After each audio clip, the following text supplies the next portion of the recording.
Invasive species like coqui frogs, little fire ants, and the rhinoceros beetle have been described as the single greatest threat to Hawaii's economy, natural environment, and the health of our communities. These invaders are tough and costly to control. What can you do to help fight these menaces? Join the conversation with those on the front lines. Hi, my name is Camryn and I'm a pre-nursing major. Hi, my name is Wayne and I'm in business major. Hi, I'm Yuri. My major is for nursing. Hi, my name is Melany and I'm an environmental studies major. Aloha everyone. Our group decided to do our social project on invasive species as it impacts the local environment by reduction of native species, impacts the economy by presenting obstacles in agriculture and tourism, and affects the social aspect by affecting public health and safety. Invasive species definition. An invasive species is an introduced non-native organism that can cause ecological and environmental harm.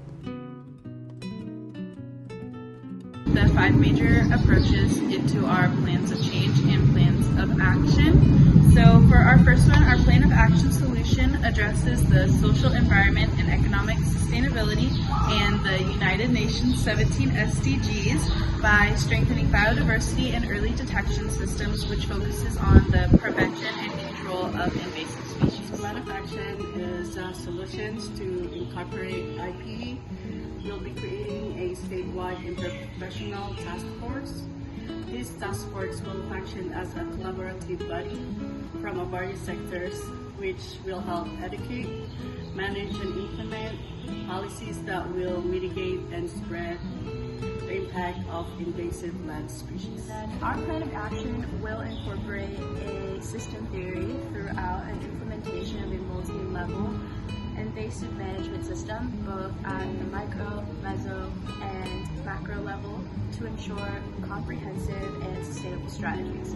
By enhancing collaboration within all stakeholders such as individuals, communities, organizations, and government entities, Hawaii can establish a robust framework to efficiently address the issue.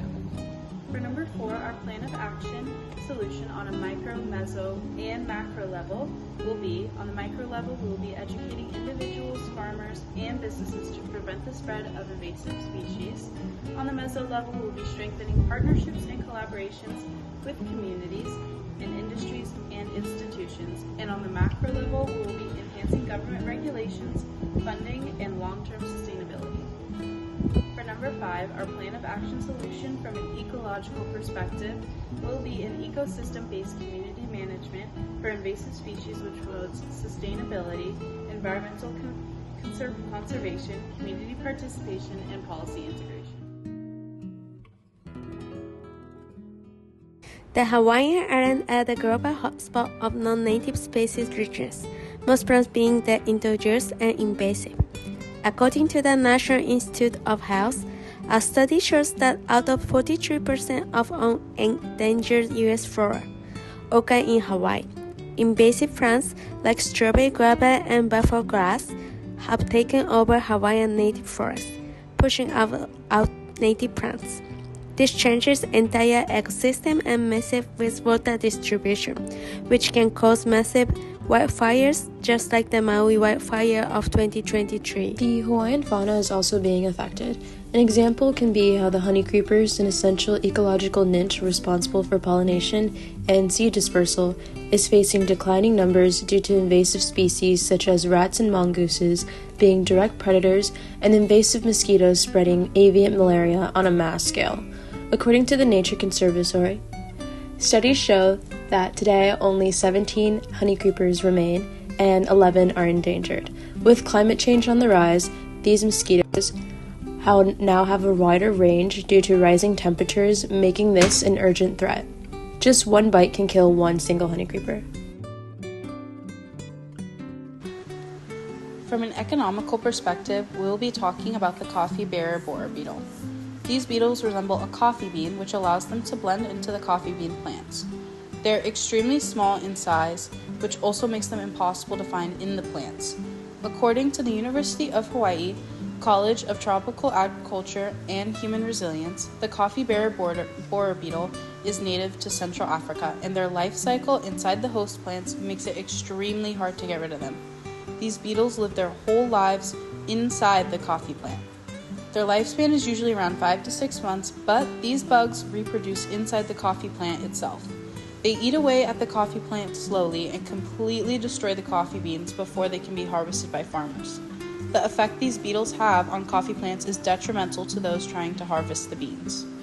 According to the Animal and Plant Health Inspection Service, these bugs have cost Hawaii $7.7 million in revenue since they have been introduced to Hawaii. If this issue is left unmanaged, then Hawaii will lose up to 90% of their coffee bean crops. This poses a major threat to the economic side of the coffee bean industry here on Oahu. There are coffee shops on every single corner here. Therefore, these shops will be unable to gain access to their beans, leading to another loss of revenue. These beetles can lead Oahu to a loss of a huge part of their economy. From a public health standpoint, humans can contract many diseases from the invasive species on Oahu. But the disease that we are talking about will be rat lungworm disease. This disease is contracted when infected rodents pass larvae in their feces. Those larvae will then grow into snails, slugs, and other small pests. These pests will crawl on our produce, and then humans are able to contract rat lungworm disease. The symptoms of this disease are nausea, vomiting, fever, headaches, abdominal pain, and death. Hawaii has the largest number of reported cases of rat lungworm disease in the U.S. A spike in cases occurred on the Big Island and Maui due to the spread of semi-slugs into residential areas. There is currently no known cure for the rat lungworm disease. Hey everyone! Hey guys. We're gonna interview people at Aloha Tower to see if they know anything about invasive species. We'll post the questions right after, so we'll see what everybody has to say. Rat lungworm disease. I've never heard of it. Yes, you're right. Did you know that invasive species can affect human health? I'm sorry, I'm thinking. No, you're good. Take your time. Did I know? I don't think so. Kind of, but no. Okay. More towards no. Rat lungworm. Yes, I have. Hey everybody, we're back from our surveys. So, We just did a survey and we interviewed about 15 different people, and the survey went very well, but something that stood out is that there was a lot of mixed answers for our questions on the public health stance.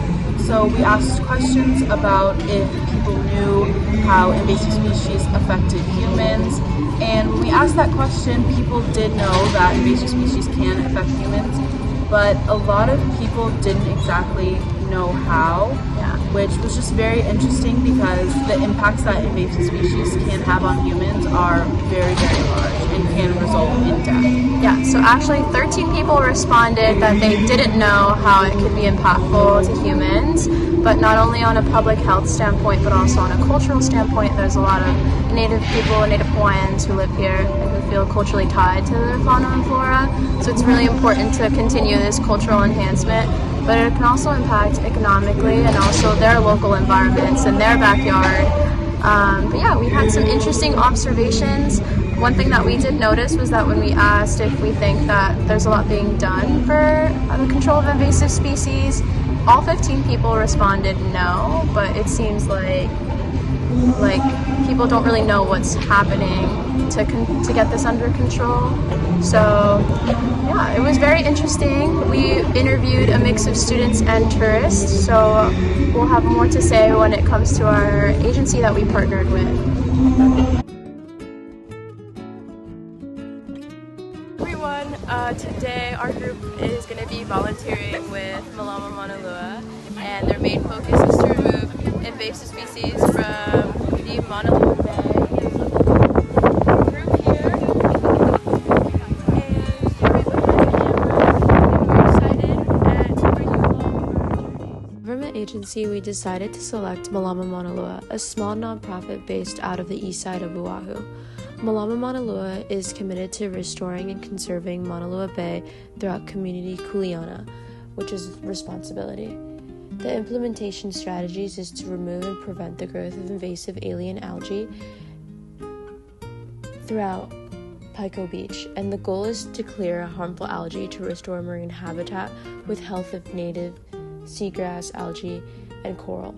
Invasive algae are one of the biggest threats to Hawaii's coral reefs and nearshore marine ecosystems. Their growth and resilience are only fueled by urban runoff and pollution. The 3 species of invasive algae most consistent throughout this area are gorilla ogo, prickly seaweed, and leather mudweed. Melany Mauna Lua has hosted various volunteer-based tukis, a large-scale hand removal of invasive algae at selected plotted areas. To this date, the organization has removed about 4 million pounds of invasive algae, which have all been recycled to soil, compost, or fertilizer at various farms.